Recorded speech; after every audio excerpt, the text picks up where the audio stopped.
ये मान लेते हैं शेप ऑफ द अर्थ, मान सकते हैं। ये हमारा हो गया, ऊपर में क्या है, नॉर्थ, तो इसको हम लोग बोलेंगे नॉर्थ पोल, और नीचे में है साउथ, तो इसको बोलेंगे हम लोग साउथ पोल। ठीक। अर्थ मान लीजिए बिल्कुल इक्वल, बराबर बराबर हम इसको दो पार्ट में डिवाइड कर देते हैं किसी लाइन से, इमेजिनरी लाइन से। ऊपर जितना है उतना नीचे है, बिल्कुल बीच बीच से। तो इसको हम लोग वैसे नाम देते हैं किस चीज का, इक्वेटर का। क्या बोलते हैं इसको, इक्वेटर। और इसको बोलते हैं हम लोग 0 डिग्री लाइन, 0 डिग्री पैरेलल, दोनों बोल सकते हैं। ठीक है, ठीक है। आप देखिए, फिर से इमेजिन कीजिए वही एप्पल, जो फ्रूट्स हमने कहा था। एप्पल को क्या कीजिए, जैसे ये मान लीजिए कुछ देर के लिए इतना पार्ट हम लोग इमेजिन करते हैं, इतना ही पार्ट का हमारा अर्थ है। तो इसमें जो हॉलो है ना बीच में, मान लेते हैं खाली है, उसको बिल्कुल बीचों बीच चले जाएंगे, पूरे सेंटर में, किसके, अर्थ के। जैसे एप्पल है, एप्पल को हमने आधा काट दिया तो हम सेंटर उसमें से निकाल सकते हैं ना, वो सेंटर मान लेते हैं कुछ है। ठीक है, वो सेंटर मान लीजिए कुछ है सेंटर। उस सेंटर से इस सरफेस पे ऐसे जो लाइन बन रहा है, इसको हम लोग बोलेंगे 0 डिग्री। क्या बोलेंगे, 0 डिग्री। और इसी सेंटर से यहां पे कोई लाइन बन रहा हो,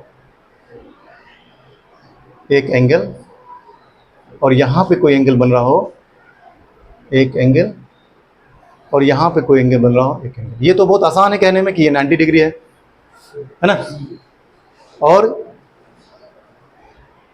ये हम मान लेते हैं 66.5 है, और ये हम मान लेते हैं 23.5। ये हमने मान लिया, ऐसा मान लिया, फिर वापस आ गए, कोई दिक्कत। हमने सेंटर से एक सरफेस पे लाइन ड्रॉ कर लिया, इसके साथ मिला गए। ठीक है, ये हमारा 0 डिग्री हो गया। इधर भी दोबारा कर लेंगे, ये भी 0 डिग्री हो जाएगा। इधर भी वैसा ही करेंगे तो ये 23.5 हो जाएगा। इधर भी यहाँ से एक लाइन ड्रॉ करेंगे ऐसे, तो ये 66.5 पे एक पॉइंट कर लेंगे, और फिर यहाँ से एक 90 पे पॉइंट कर लेंगे। इतना कर लिया हमने। ठीक, ऐसा ही काम इधर कर लेंगे।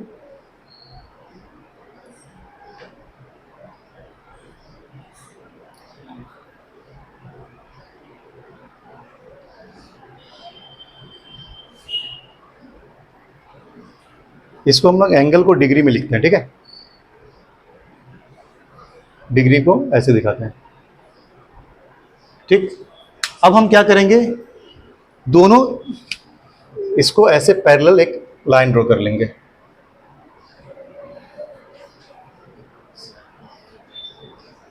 कोई दिक्कत। ये इमेजिनरी काम कर रहे हैं हम लोग, ये एक्चुअली किया हुआ नहीं है ना। अब हम ये जो अब कर लिया हमने, तो सूरज, सन हमारा यहाँ है, और सन की रोशनी देखेंगे कि ये नॉर्मल केस पे यहाँ पे ज़्यादा पड़ेगी, इस एरिया में। ठीक है, क्यों, क्योंकि सन बिल्कुल ऐसे नहीं है, अर्थ इस तरह से है, झुका हुआ है थोड़ा, ये वाला पोर्शन है ना, और ये ऐसे है। ये साउथ पोल को थोड़ा इधर खिसका दो, ऐसे टेढ़ा कर दो, और नॉर्थ को इधर थोड़ा टेढ़ा कर दो। ग्लोब का भी देखा होगा आप लोग टेबल पे, तो वो थोड़ा झुका हुआ है ऐसे। ठीक है, तो ये मान लीजिए ऐसे झुका हुआ है, ऐसे 23.5 डिग्री पे झुका हुआ है। ठीक है, तो जब झुका हुआ है तो सन का कुछ रेस अगर ऐसे झुका हुआ है तो इसमें थोड़ा देर तक पहुंचेगा या नहीं पहुंचेगा, लेकिन यहाँ जो नजदीक में उसमें जल्दी पहुंचेगा। तो सन का रेस जहाँ वर्टिकली बिल्कुल सीधा सीधा पहुंच रहा है, उस एरिया में बहुत गर्मी होगी। उस एरिया को हम बोलेंगे गर्म एरिया। क्या बोलते हैं, गर्म एरिया। वो एरिया कौन सा होता है, वो एरिया होता है इसके और इसके बीच का area, 23 degree half north, 23 degree half south. इस दोनों के बीच में सन रेज डायरेक्ट पड़ता है, चाहे नॉर्थ पोल हो, साउथ पोल हो, जाड़ा हो, गर्मी हो, यहाँ सूरज की रोशनी आती ही आती है। ठीक है, जब सालों भर वहाँ सूरज की रोशनी पड़ेगी डायरेक्ट, तो वो एरिया क्या कहलाएगा? गर्म एरिया, है ना। उस गर्म एरिया को हम लोग बोलते हैं टॉरिड जोन। क्या बोलते हैं? TORRID, टॉरिड जोन, मतलब गर्म। जितने भी गर्म देश हैं वो सब कहाँ हैं? 23.5 डिग्री नॉर्थ से लेकर 23.5 डिग्री साउथ में। कोई दिक्कत है? नहीं ना।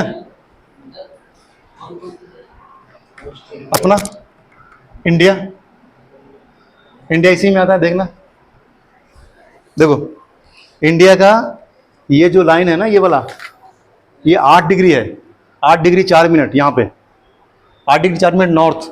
नॉर्थ तो देखो 8 डिग्री 4 मिनट 23 के नीचे आ गया ना, इसमें आ गया ना। और यहाँ से ले करके यहाँ ऊपर ये देखिए आप 32, 31, ये सब क्या है? ये सब आपको इस पोर्शन में, मतलब मैक्सिमम जो इंडिया का पोर्शन है वो ऐसे है। तो इंडिया हमारा क्या हो गया? टॉरिड जोन में आ गया, गरम। गरम देश में क्या काउंट होता है इंडिया? ठीक है, कोई दिक्कत? 8 डिग्री 4 मिनट से 23 डिग्री तक, 23 23.5 तक चलेगा एकदम बिल्कुल गर्म। 23.5 के बाद थोड़ा सा डायरेक्ट सनरेज नहीं पड़ता है, पड़ता है लेकिन कम पड़ता है। ठीक है, तो जब कम पड़ेगा तो उसको क्या बोलेंगे? मॉडरेट। बहुत ज़्यादा गर्मी नहीं है, क्या बोलेंगे? मॉडरेट। बहुत ज़्यादा गर्मी नहीं पड़ेगी, डायरेक्ट सनरेज नहीं पड़ रहा है। तो जब मॉडरेट होगा 23.5 से 66 के बीच में, इसको हम लोग बोलते हैं मॉडरेट। क्या बोलते हैं? मॉडरेट। इसके लिए ज्योग्राफी में टर्म है टेम्परेट का। क्या है? उसको टेम्परेट बोलते हैं, टेम्परेट जोन। इसको बोलेंगे हम लोग टेम्परेट जोन। कोई दिक्कत नहीं ना।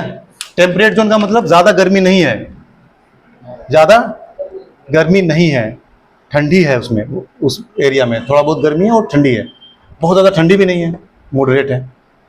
ठीक है, हम लोग तो बहुत गर्मी में आ गए, एसी लगाना पड़ता है, फिर भी पसीने से तरबतर रहते हैं, है ना। अच्छा देखिए, उसके बाद 66 के ऊपर जाएंगे, ये वाला रीजन और ये वाला रीजन, इसको हम लोग बोलेंगे यहाँ डायरेक्ट सनरेज नहीं आ रहा है, बहुत मुश्किल से आ रहा है। तो बहुत मुश्किल से जहाँ पर सनरेज आता है वहाँ ठंडा रहेगा। क्या रहेगा? ठंडा रहेगा। तो ठंडा रहेगा ऊपर वाला भी और ठंडा रहेगा नीचे वाला भी। इस ठंडे वाले एरिया को बोलते हैं फ्रिजिड जोन, जमा हुआ, फ्रिजिड जोन। ये फ्रिजिड जोन क्या बोलते हैं? Frigid zone. तो अब आप बताइए कि जो क्लाइमेट है किसी एरिया का, उसके लिए जिम्मेदार कौन कौन सी चीज है? सबसे पहले शेप ऑफ द अर्थ, गोल है। दूसरा रिवोल्यूशन ऑफ द अर्थ। तीसरा टिल्ट जो है थोड़ा वो। चौथा रोटेशन। 4 चीजें हैं जो जिम्मेदार हैं किस चीज के लिए? किसी भी जगह के क्लाइमेट के लिए। सीधी सी बात है, अगर अर्थ फ्लैट होता तो सब जगह एक जैसा क्लाइमेट होता। फ्लैट नहीं है, गोल है, तो कुछ एरिया सूरज के सामने आता है, कुछ नहीं आता। अच्छा, कुछ पूरी तरह से आता है, कुछ थोड़ा आता है, कुछ बिल्कुल नहीं आता है। तो जो पूरी तरह से आता है वहाँ बहुत गर्मी होती है, जो थोड़ा आता है वहाँ मॉडरेट टेम्परेचर होता है। जैसे यूके वगैरह में, यूरोप में, यूरोप ज़्यादातर क्या है? मॉडरेट जोन में, टेम्परेट जोन में। ठीक है, और चाइना, रूस का अच्छा खासा पार्ट कहाँ है? फ्रिजिड जोन में। रशिया कितना बड़ा देश है, बहुत बड़ा देश है, दुनिया का सबसे बड़ा देश है, लेकिन वो आधा से ज़्यादा जो उसका लैंड है ना, वहाँ पे लोग रहते नहीं है, वो फ्रिजिड है, बहुत ठंडी है वहाँ पे। अरे बस समझ में। ये अब आप जब ग्लोब देखेंगे ना, तो ग्लोब को घुमा घुमा कर देखिएगा कि कौन सा एरिया फ्रिजिड जोन में आ रहा है, कौन सा टेम्परेट में। इससे आपको क्लाइमेट समझ में आ जाएगा। और क्लाइमेट होता ही है कि क्लाइमेट और सीजन में फ़र्क है। सीज़न क्या है कि अभी कौन सा सीज़न चल रहा है? बरसात का, बारिश होती है। लेकिन बारिश होना ये टेम्पररी इवेंट है, कुछ महीनों में ख़त्म हो जाएगा।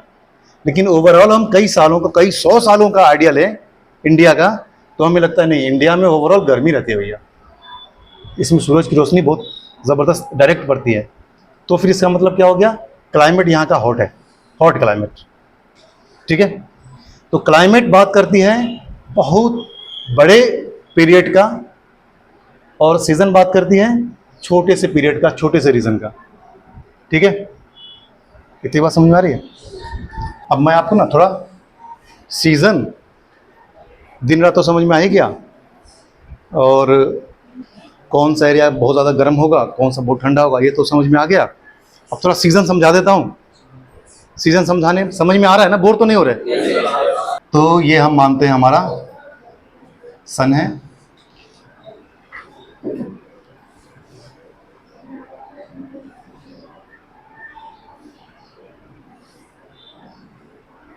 ये हम मान लेते हैं यहाँ पे अर्थ। ठीक है, अब आप देखिए, ये 4 पोजीशन मैं आपको दिखाता हूँ।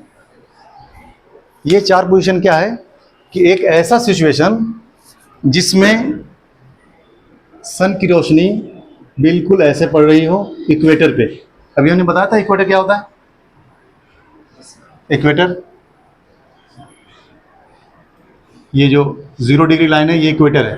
ठीक है, और इसके 10 डिग्री ऊपर तक और 20 डिग्री नीचे तक ये कहलाता है इक्वेटोरियल रीजन। यहाँ पे ना इक्वेटर में एक जैसा क्लाइमेट, एक जैसा इन्वायरमेंट रहता है, एक जैसा टेम्परेचर रहता है, 10 डिग्री ऊपर और 10 डिग्री नीचे, इक्वेटोरियल। ठीक है, तो अगर ये सन है, इसका रेस पड़ रहा है बिल्कुल इक्वेटर पर, ऐसे सीधा, तो हम देखेंगे कि यहाँ पे ना डेज और नाइट दोनों का टाइम बिल्कुल इक्वल होगा। ठीक, क्योंकि अर्थ का थोड़ा सा टिल्ट ऐसे है, झुका हुआ है ऐसे, तो मान लेते हैं यहाँ पर ऐसे झुका हुआ है, तो ये वाला पोर्शन, साउथ वाला पोर्शन इसको ज़्यादा दिख रहा है और नॉर्थ वाला पोर्शन कम दिख रहा है। तो साउथ में मतलब इक्वेटर से नीचे ज़्यादा सनरेज आ रहा है और नॉर्थ में थोड़ा कम जा रहा है ना, ऐसा हो सकता है ना। तो अगर ऐसा होगा तो किसी एरिया में दिन बहुत बड़ा होगा और किसी एरिया में दिन बहुत छोटा होगा ना। इसको बोलते हैं हम लोग इक्विनोक्स, बराबर, इक्विनोक्स। ये साल में 2 बार आएगा, अगर यहाँ हो रहा है तो यहाँ भी होगा, ये भी इक्विनोक्स होगा। अगर साउथ में यहाँ पे ज़्यादा रोशनी आ रही है तो इधर करेंगे तो नॉर्थ में ज़्यादा रोशनी आएगा, है ना। इसको बोलते हैं सोलेस्टिस, बहुत बड़ा दिन या बहुत बड़ी रात, सोलेस्टिस। देखिए, जिस दिन नॉर्थ में, जैसे हमने ये बनाया, इसको हम लोग क्या बोलते हैं, नॉर्थ, इसको क्या बोलते हैं, साउथ। अगर नॉर्थ में बहुत बड़ा दिन हो रहा है इसका मतलब साउथ में छोटा दिन होगा। नॉर्थ में अगर छोटा दिन हो रहा है तो इसका मतलब साउथ में बड़ा दिन होगा, उसको हम लोग बोलते हैं सोलेस्टिस। ठीक है, तो मार्च में और सितंबर में इक्विनेक्स आता है। कब कब, मार्च और सितंबर, है ना। और जून में और दिसंबर में आता है सोलिस्टिस। जून में नॉर्थ में 20-21 जून को सबसे बड़ा दिन होता है, तो सेम डे साउथ के लिए क्या हो गया, सबसे छोटा दिन। ठीक है,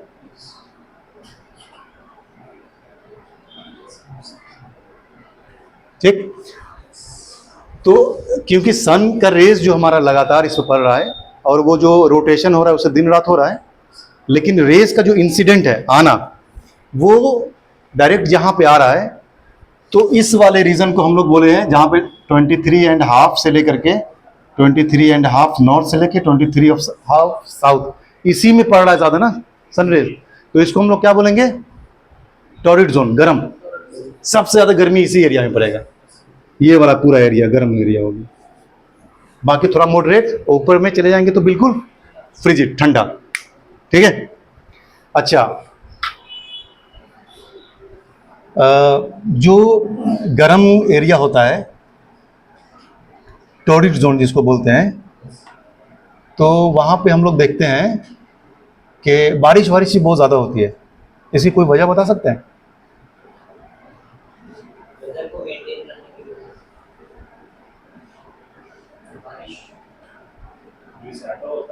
हाँ, रिसाइकल होता है। क्या रिसाइकल होता है? जो ओशन से चारों तरफ पानी तो हमारा, हाँ, तो जो गर्म एरिया है ना, तो जो बारिश होती है एक्चुअली यही जो सी का रिवर्स के जो वाटर है ये इवेपोरेट होकर के ऊपर जाते हैं और ये क्या बन जाते हैं, ऊपर जाके, ऊपर जितने ऊपर जाएंगे हम लोग वो टेम्परेचर कम होता रहेगा। तो एक पॉइंट ऐसा आता है कि टेम्परेचर मान लो 0 डिग्री हो गया, तो वाटर वेपर ऊपर जाते जाते 0 डिग्री टेम्परेचर पे क्या होगा, जम जाएगा, फ्रीजिड हो जाएगा, तो वो बादल के रूप में रहेगा, है ना। और बादल के टकराने से फिर बारिश हो जाएगी, टेम्परेचर बढ़ जाता है। इस दो चीज़ों को टकराएंगे ना जोर से, अभी तो मेरा मोबाइल टूट जाएगा, लेकिन अगर टकराएंगे तो ये हीट एनर्जी प्रोड्यूस करेगी, टेम्परेचर बढ़ता है। तो मान लो दो बादल हैं आपस में टकराया तो टेम्परेचर बढ़ गया, तो टेम्परेचर जैसे बढ़ेगा 0 डिग्री से मान लीजिए 20 डिग्री हो गया, तो ये लिक्विड बन जाएगा, पानी बन जाएगा वो बादल, और फिर बारिश हो जाएगी। ठीक है, तो जो बारिश होती है वो जो यही रिसाइकल समझो एक तरह का, कि यहीं का पानी होता है, यही इवेपोरेट होकर के, गर्मी ज़्यादा है, सूरज की रोशनी ज़्यादा पड़ रही है, हाँ, तो फिर यही ऊपर जाती है, और फिर यही फिर ऊपर जाके फ्रीज हो जाता है, और फिर वो बाद में टकराने से बारिश होता है। कई तरह के बादल्स होते हैं, बादल्स के बहुत सारे टाइप्स हैं। ठीक है, उतना हमें अभी नहीं जानना है, बस इतना जानना है कि हमें जो बारिश होती है वो यही का पानी ऊपर जा करके जम जाता है, फिर बादलों के फॉर्म में रहता है, फ्लोट करता रहता है, और फिर एयर का मूवमेंट भी यही इसी से होता है। जैसे हमारा अभी मान लीजिए हम लोग हज़रत निज़ामुद्दीन पे हैं, मदरसा पे, तो हज़रत निज़ामुद्दीन पे सूरज की रोशनी बहुत ज़्यादा पड़ रही है, तो यहाँ का जो एयर होगा ना गर्म हो जाएगा, गर्म होने से एनर्जी उसके अंदर आ जाएगा, और वो क्या करेगा, ऊपर जाना है, जैसे ही गर्म होगा उसका वेट कम हो जाएगा, वेट कम हो जाएगा तो वो क्या करेगा, ऊपर की तरफ जाना है, असेंडिंग हो जाएगा, वो ऊपर की तरफ जाएगा। तो यहाँ का एयर मान लेते हैं गर्म होने से ऊपर की तरफ गया, तो आसपास में जो एयर है ना, एयर का मूवमेंट देखिए कैसे होता है। आसपास का एयर इसको लगा के, अरे यहाँ पर तो खाली जगह है, यहाँ का एयर तो ऊपर चला गया, तो ये रश करेगा इस तरफ। तो ये सब ऐसे ही मूव, जो हवाएं चलती है ना वो ऐसे ही चलती हैं। एक जगह गर्मी आई, वहाँ का एयर अपलिफ्ट हुआ, आसपास के एयर्स वहाँ मूव किए, कई बार साइक्लोन आ जाता है इसी चक्कर में। बहुत स्पीड से जो आसपास की जो हवाएं हैं एक ही पॉइंट पे स्पीडली अगर आने लगे तो फिर बोलेंगे आंधी आ गया, है ना। लेकिन नॉर्मल केस में हवाओं का जो मूवमेंट है, मूवमेंट ऑफ एयर्स, वो ऐसा ही होता है। कहीं का भी एयर गर्म हो रहा, कहीं और का ठंडा एयर। जैसे आप देखेंगे समुद्र के किनारे आप रह रहे हैं, तो समंदर में ये मान लेते हैं हम, ये वाटर बॉडी है, समंदर है, और ये लैंड है। ठीक है, तो लैंड जल्दी गर्म होता है, जल्दी ठंडा हो जाता है। वाटर क्या होता है, देर से गर्म होता है और देर से ठंडा होता है। रात का टाइम हो गया, सूरज की रोशनी खत्म हो गई, बहुत जल्दी क्या हो जाएगा, ये ठंडा हो जाएगा लैंड। लेकिन ये जल्दी ठंडा नहीं होगा, इसमें अभी गर्मी बाकी है। तो ये देखो ठंडा है और ये गर्म है, तो गर्म जब होगा ना तो एयर इधर उड़ जाएगा, असेंडिंग हो जाएगा, तो यहाँ से सारे एयर्स मूव करेंगे उसके तरफ। बात समझ में आ रही है? तो इसको हम लोग बोलते हैं ब्रीज, ब्रीज, सी ब्रीज। आप लोग जाइएगा सी के किनारे, तो आप लोगों को एहसास होगा कि नहीं हवाएं बहुत तेज़ हैं यहाँ पे। कहीं हवा हो ना हो, यहाँ पे हवा चल रही है। उसकी वजह ये कि टेम्परेचर में जो ग्रेडियंट है ना, टेम्परेचर डिफरेंस, इसकी वजह से हवा का मूवमेंट बना रहता है। ठीक है।